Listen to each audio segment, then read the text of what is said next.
আপনারা জানেন যে আমরা একটি অভিযোগ পেয়েছিলাম যেখানে বলা হয়েছিল যে বাংলার শিক্ষা পোর্টাল বা তরুণের স্বপ্ন স্কিমে যে স্কুলগুলিতে বাচ্চাদের ট্যাবের টাকা দেওয়া হয়েছে,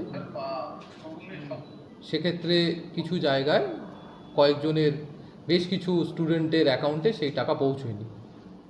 সেই কেসের তদন্তে নেমে আমরা যেটা এখন পেয়েছি, ইনিশিয়াল যে ইনভেস্টিগেশনটা রয়েছে, আমি সেটা আপনাদের বলে দিচ্ছি যে এখনও অবধি যেটা দেখা যাচ্ছে যে আমাদের টিম কালকে উত্তর দিনাজপুরে সেখানকার লোকাল পুলিশের সাথে যৌথভাবে রেড করে 3 জনকে ধরেছে এবং প্রাথমিকভাবে এই 3 জনই এই যে আমাদের যে টাকাটা পৌঁছয়নি, যে সঠিক অ্যাকাউন্টে পৌঁছয়নি, এই ঘটনার সঙ্গে জড়িত রয়েছে। 3 জনকে আমরা ট্রানজিট রিমান্ডে আমাদের পূর্ব মেদিনীপুরে নিয়ে আসছি এবং তার পরবর্তীকালে সেই 3 জনের থেকে আমরা যে ক্লু পাবো সেই অনুযায়ী তদন্ত এগিয়ে চলবে।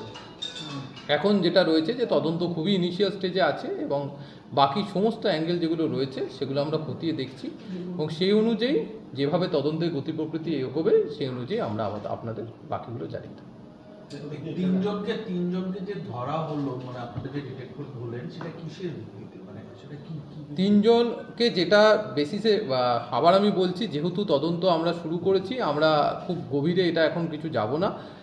যে পোর্টালে আপনারা জানেন যে পোর্টালে বাচ্চাদের যে অ্যাকাউন্টগুলো রয়েছে সেই ডেটাটা যে চেঞ্জ হয়েছে তার ভিত্তিতেই যারা এই ঘটনাটা ঘটিয়েছে, যেই কারণে আমাদের সঠিক অ্যাকাউন্টে টাকাটা পৌঁছয়নি, সেইখান থেকেই আমরা ক্লু নিয়ে এই 3 জনকে ধরেছি। এটা কি কোনোভাবে সাইবারকে হ্যাক করে কোনো সমস্ত রকম যে তদন্তের গতি প্রকৃতি আছে আমরা সব দিকেই খতিয়ে দেখছি। সাইবার অ্যাটাক বা সাইবার হ্যাক বা কিভাবে কি হয়েছে, কিভাবে পোর্টালে চেঞ্জ করা হয়েছে, আমরা সেগুলো খতিয়ে দেখছি। প্রধান শিক্ষকদের সঙ্গে অনেকের সঙ্গে কথা বললেন, অনেকের ভ্যারি করছে কোথায় যেগুলো আমরা শুধু প্রধান শিক্ষক নয়, আমরা প্রধান শিক্ষক, আমরা ডেটা এন্ট্রি অপারেটর, আমরা স্কুলের যারা ডিআই এবং এসআই লেভেলে আছে প্রত্যেকের সাথেই কথা বলা হচ্ছে। আপনারা জেনেছেন যে বিভিন্ন যারা রয়েছেন এর সঙ্গে জড়িত তাদের প্রত্যেকের সাথে কথা বলা হচ্ছে।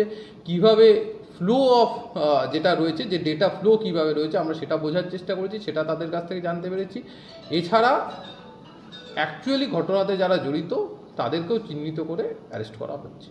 স্যার, একটা বিষয় যে এই যে এরা যে মানে এরা যে এইটাকে হ্যাক করে, মানে টাকাগুলো যেভাবে গায়েব করতো, মানে এটা কি কোনো রকম ভাবে কোনো সাইট থেকে কোনো নাম্বারগুলোকে, অ্যাকাউন্ট নাম্বারগুলোকে নিয়ে তারপর পর্যালোচনা করে এরকম করতো, না কিভাবে এরা ক্রাইমটা করছে? সেটাই আমি বলছি যে যেগুলো ইনভেস্টিগেশনের পার্ট, আমি বারবার বলছি যে ইনভেস্টিগেশনের পার্টটা এখন আমরা বলতে চাইছি না। যেটা আপনারা দেখেছেন যে গোটা রাজ্য জুড়েই এটা হয়েছে, সেই কারণে ইনভেস্টিগেশনের পার্ট আমরা যেরকম হবে সেরকম আপনাদের সাথে শেয়ার করব। এই 3 জনের কি কোনো পাস্টে কোনো রকম ভাবে কোনো রেকর্ড রয়েছে কিছু? সেগুলো আমরা খতিয়ে দেখছি, কারণ আমাদের টিম 3 জনকে ধরেছে উত্তর দিনাজপুর থেকে। সেই জিনিসগুলো কি পাস্ট রেকর্ড রয়েছে না রয়েছে সেগুলো আমরা খতিয়ে 4 জনের বিরুদ্ধে এফআইআর হয়েছে, বাকি আরো অনেক তো স্কুল কি কোনো পদক্ষেপ এরকম ধরনের? আমরা এখনো অবধি যেটা পেয়েছি, যেটা আমরাও যেটা স্কুল কর্তৃপক্ষদের কাছ থেকে জানতে পারছি, যে ডিআই সাহেবের কাছ থেকে আমরা ডেটাটা পাবো, সেই অনুযায়ী আমরা বলতে পারবো। এখন যেটা রয়েছে, যেটা 4টি স্কুল এবং সেই 4টি স্কুল এবং 65 জন যেটা প্রাথমিকভাবে হয়েছিল, আমরা তার পরিপ্রেক্ষিতে এই পদক্ষেপটা করেছি। সেটা স্কুল ডিআই সাহেবরা বলতে পারবে। গতকাল পর্যন্ত যেটা খবর যে আরো 34টা স্কুলের ক্ষেত্রে এরকম গরমিলের অভিযোগ পাওয়া হয়েছে। 4 জন হেড স্যারের নামে এফআইআর ইতিমধ্যেই হয়েছে। এই 34 জন হেড স্যারের নামে কি কোনো এফআইআর এখনো পর্যন্ত করা হয়েছে বা হবে? আমরা যেটা বলছি যে আমরা যেটা পেয়েছি ডিআই এর কাছ থেকে, আমরা তার বেসিসে করেছি। যেটা আপনারা বলছেন সেটা আমার মনে হয় সেই ডেটাটাও আমাদের কাছে আসবে, এলে আমরা নিশ্চয়ই খতিয়ে দেব।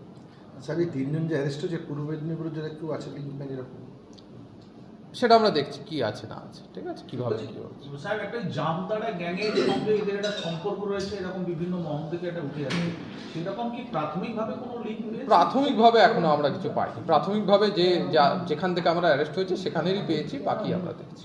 এদের কি মানে এরা কি করতো 3 জন? এরা কি কোনো ওই কম্পিউটারে কোনো ওই এই খুলে বসতো, সাইবারের কোনো ছিল না কোনো রকম ভাবে কম্পিউটারে দক্ষ বা ইঞ্জিনিয়ার এরকম কিছু রয়েছে?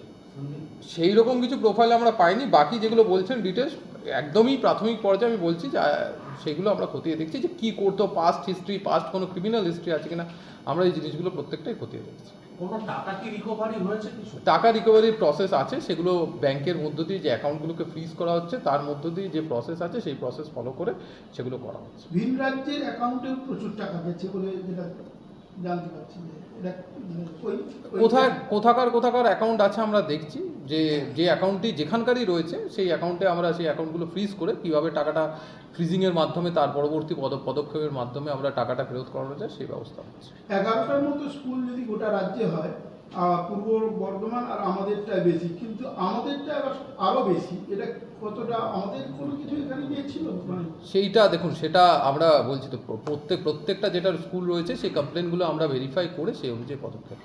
শিক্ষকরা কি বলছেন ওরা মূলত? শিক্ষকরা যেরকম প্রত্যেকে আমাদের সঙ্গে তদন্তে সাহায্য করছে।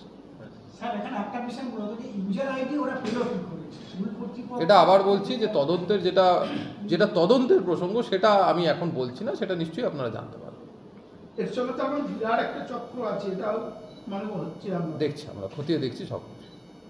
রাজ্যগুলো কি একটাই চক্র না বিভিন্ন চক্র? সেটা দেখুন, আমি আমার জেলাটা বলতে পারবো, ঠিক আছে? যে সমস্ত জেলা তাদের মতো করে ইনভেস্টিগেশন করছে, সেই অনুযায়ী ইনভেস্টিগেশন যেরকম এগোবে নিশ্চয়ই আপনারা জানতে পারবেন। এটা মুখ্যমন্ত্রী নিজেই বলছেন যে জেলা যেন টাকাটা পেয়ে যায়, সেটাও জেলা প্রশাসন কি দেখছে? প্রত্যেকটা জিনিসই জেলা প্রশাসন এবং সর্বোচ্চ যে মহল